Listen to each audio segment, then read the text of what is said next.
한국교회연합 제4대 대표회장 선거에 예장 백석 측 양병희 목사가 단독 후보로 나섰습니다. 대표적인 보수 연합기구로 발돋움하고 있는 한국교회 연합을 어떻게 이끌 계획인지 구상을 들어보는 시간 마련했습니다. 양병희 목사 나와 계십니다. 안녕하세요. 안녕하세요. 네, 안녕하세요. 네.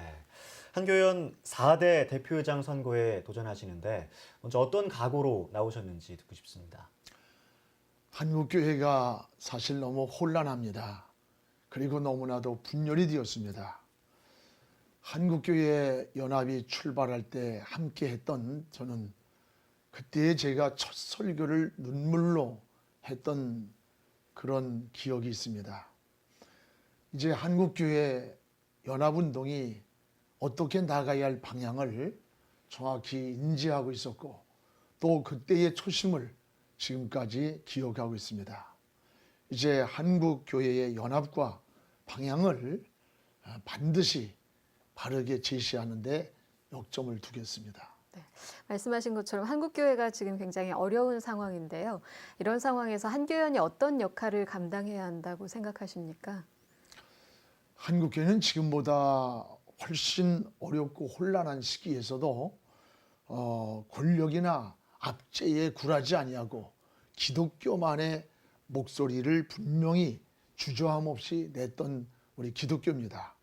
이제 한국교회를 대표하는 연합기관을 통해서 대사회적 목소리를 우리가 정확히 내고 또 기독교를 위협하는 도전의 방패가 되어서 교회를 지키는 일에 단호하게 대처해 나가겠습니다. 네.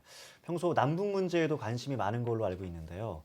대표회장으로 선출되신다면 평화와 통일을 위해서 어떤 계획들을 갖고 계신가요? 그렇습니다. 북한 사회는 급변하고 있습니다. 언제 다가올지 모르지만 다가올 통일을 준비하는 것은 우리 기독교의 역사적 사명이고 또 이것은 책임이라고 봅니다. 동서독이 통일은 교회가 해야 할 역할을 보여준 롤 모델이라고 생각합니다. 이 과정에서 땅의 통일보다 그들은 사람의 통일이 먼저였습니다. 동서독이 정치적으로 막혀 있을 때에도 동서독 교회는 끊임없이 물밑 교류가 이루어졌다는 것을 우리가 잘 알게 됩니다. 우리도 남북 교류를 통해서 남과 북의 이 차이를 좁혀나가고 또 상대적 박탈감을 희석시키는 이런 준비가 필요할 것입니다. 그러기 위해서는 NGO 형태의 어떤 인도적인 지원과 교류 또 점진적인 만남의 어떤 화해의 장을 만들어가는 그런 일이 우리에게 필요하다고 봅니다. 마치 야구과에서가 부담스러워도 자꾸 만나야 답이 나옵니다. 네.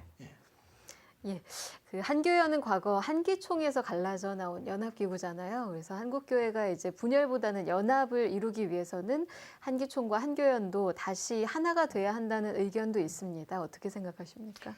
예, 한기총과 한교회는 사실 하나입니다. 그리고 한국교회는 반드시 연합해야 됩니다. 한국교회를 하나로 연합하는 일에 저도 대표회장으로서 최선을 다하겠습니다. 저는 해법도 간단하다고 봅니다. 신앙과 복음적 기준이 명확하다면 여기에서 연합도 쉬워질 것이고 또 이단 문제도 객관적으로 해결할 수 있다고 생각을 합니다. 네. 한기총이 이단 문제를 재론하겠다 이런 입장을 발표했는데요. 어떻게 생각하시는지 궁금하고요. 그리고 이단 문제를 제대로 해결하려면 어떤 조치가 뒤따라야 할지 전해 주시죠. 두 가지인데 한 가지는 이단 문제에 대한 이런 좀 진정성이 중요하다고 생각됩니다. 그리고 연합을 위해 선결 과제가 몇 가지 있는데 그중 하나가 지금 지적한 이단 문제입니다. 이단 문제 때문에 근본적으로 분열이 되었기 때문입니다. 네. 그렇다면 회원교단이 이단으로 규정한 사람들을 그대로 놔두고 통합을 이룬다고 한다면 또다시 갈라지게 됩니다.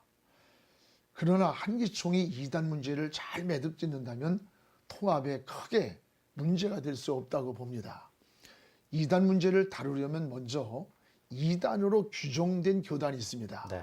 이단을 규정된 교단의 신학자나 전문가들이 나서서 그들이 위원회가 구성이 되고 다른 전문가와 함께 어떤 폭넓게 토론을 해나간다면 객관성 있게 풀어나갈 수 있다고 생각을 해봅니다. 네, 끝으로 대표회장이 되신다면 한국교회 미래를 위해서 어떤 노력을 기울이실지 좀 말씀해 주시죠. 사실 지금 한국교회는 큰 암초에 부딪힌 침몰해가는 그러한 모습입니다. 그러나 우리는 다시 일어나야 합니다. 다시 복음으로 비상해야 합니다. 우리에겐 살아계신 하나님이 계십니다. 우리가 속도가 다소 늦더라도 바른 방향으로 나아가야 합니다.